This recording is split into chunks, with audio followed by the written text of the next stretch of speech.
What do you say when someone asks you how you're doing? I'm fine, I'm fine. And I think that's what everyone says, isn't it? I'm doing good. But is that how we really feel? Or are we just saying that to dodge the question we don't want to answer? I'm sorry, I won't make you answer that question. It's okay. I know that's something we don't do in our society. But why can't we?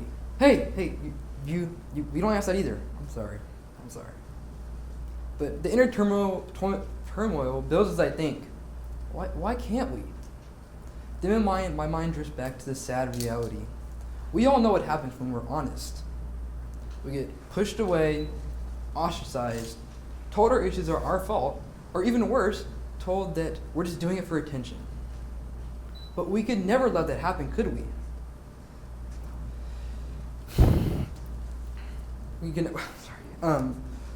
So what do? We bottle it all up. And just like any bottle, what happens when you just keep filling it and filling it and filling it? It's eventually just going to overflow. Why do you think that suicide is the second leading cause of death in youth? Because we have no one to talk to, and it feels like no one can understand their struggles. Because of the stigma our society puts around mental health. And it's such a dumb thing because these mental health problems are such a common occurrence. Don't believe me? Just do this for me real quick. Can you look to the person in front of you? Now look to the person behind you, to the person on your left, and on your right. One of these people you just looked at is dealing with mental health issues. The CDC shows that 1 in 4 people deal with mental health issues. But it's so shocking when we look at all the stigma our society puts around this. This is why I think it is so important that we expand the Mentors Care program. For those of you who do not know what the Mentors Care program, it is a program that my school promotes that matches at-risk kids to the use of test grades, just overall grades, drug test results, and just known home issues with a counselor or a mentor that can come alongside them in life and provide them with just the mentoring they need or just the advice when times are hard, just to be there for them. And this program is absolutely wonderful. It's in its scope. It's just wonderful. But the sad reality is, only 40% of the youth that deal with mental health issues will ever tell anyone about it.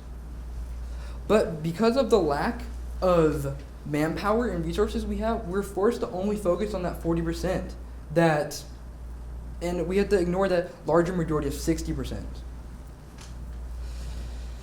The CDC shows that this issue arises because students are scared to talk or they feel like no one can understand their struggles. And so they end up just not talking to anyone. But by expanding this and giving every student a mentor, they would have someone to talk to, someone to lean on when time gets hard. That's why I think it's so important that I partner with Volunteer Now and volley.org to use their resources to expand the mentor program.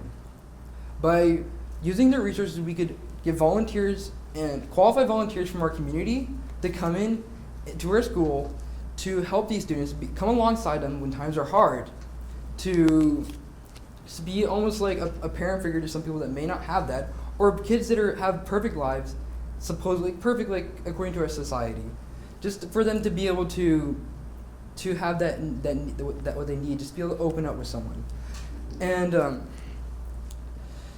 it would impact our community in such a positive way because our students not having someone to talk to, they would have someone there for them, and just being able to have someone there. So are we just going to let more and more students slip through the cracks of mental health issues? I mean, the numbers are getting worse and worse, but we can solve this problem. That's why I urge you, please partner with me in this great endeavor to bring a greater life to the members of our community and our students. I thank you for your time and consideration.